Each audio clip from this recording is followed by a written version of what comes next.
Verb की cousins हैं रूप बदलू। कजन्स के भी रूप बदलते हैं। जब आप छोटे बच्चे होते हो वो एकदम बड़े अच्छे वाले भाई होते हैं। जब आप थोड़े बड़े होते हो थोड़ा मन मुटाव आना शुरू हो जाता है। फिर जब पत्नियां और बच्चे हो जाते हैं तो सीन बिल्कुल ही अलग हो जाता है।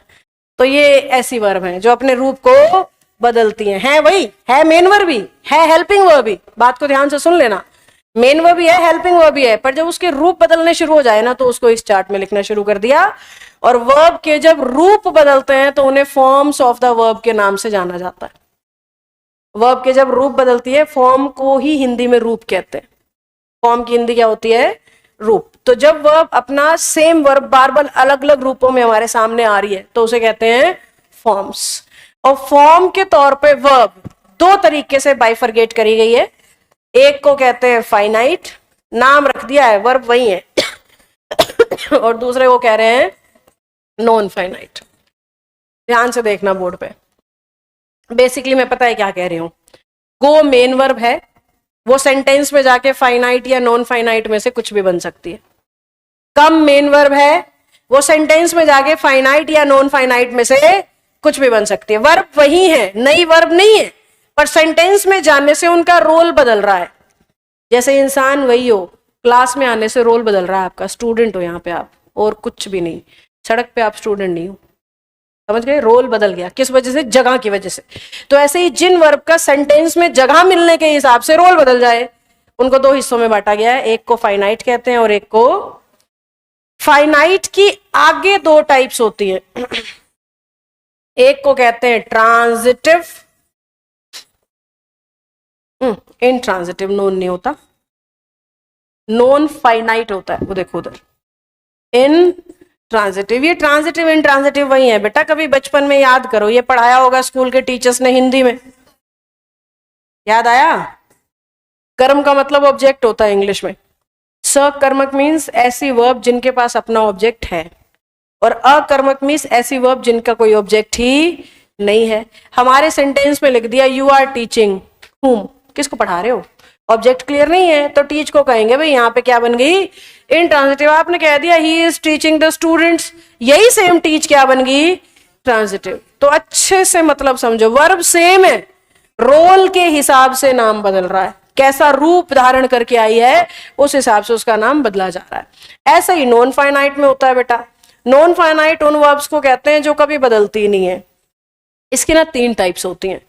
पहले का नाम है इन्फिनिटिव्स, थोड़ा छोटा लिख रही हूं नहीं तो चार्ट फिट नहीं होगा, फॉन्ट भी घटा लेते हैं।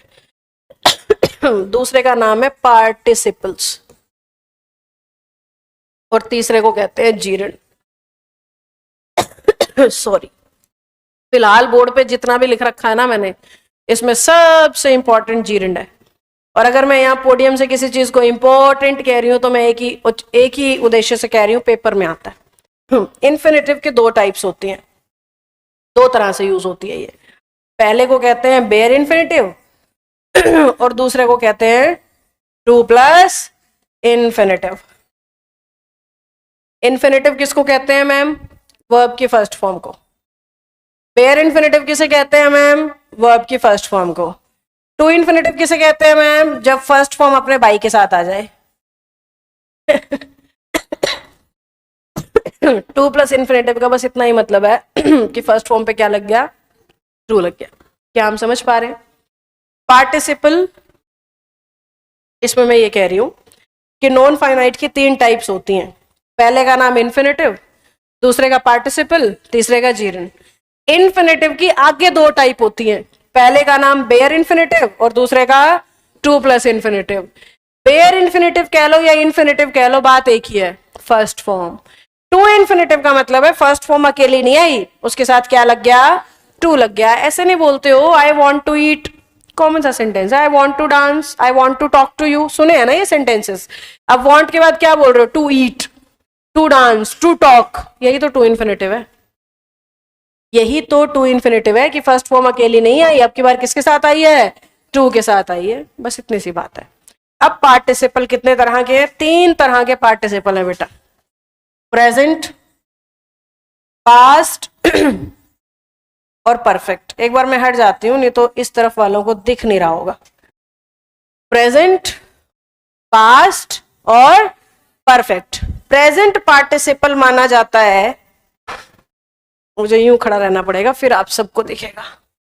प्रेजेंट पार्टिसिपल नाम दे रखा है फर्स्ट फॉर्म पे आईएनजी को, पास्ट पार्टिसिपल नाम दे रखा है वर्ब की थर्ड फॉर्म को। याद करो ये बातें अभी थोड़ी देर पहले आपसे की थी मैंने, कि वर्ब वही है भाई, बस नाम अलग अलग रख के तुम्हें पागल बनाने की कोशिश की जाती है, दैट्स इट।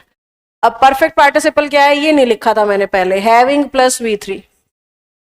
मैं बहुत छोटा फॉन्ट लिख रही हूं, मजबूरी है मेरी।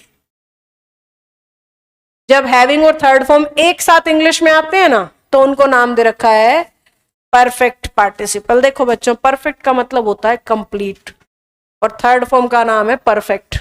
याद है थर्ड फॉर्म का नाम क्या था?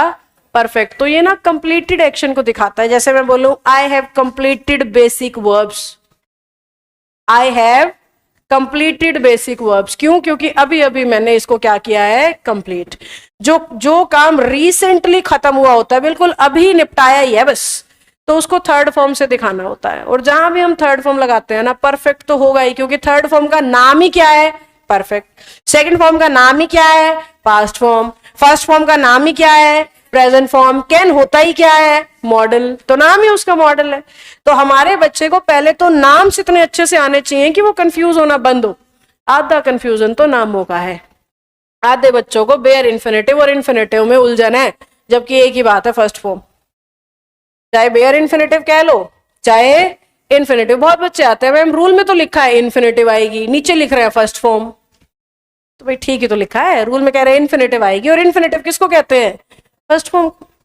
तो सारा झगड़ा नामों का जो है उसको आपने खत्म कर लेना है।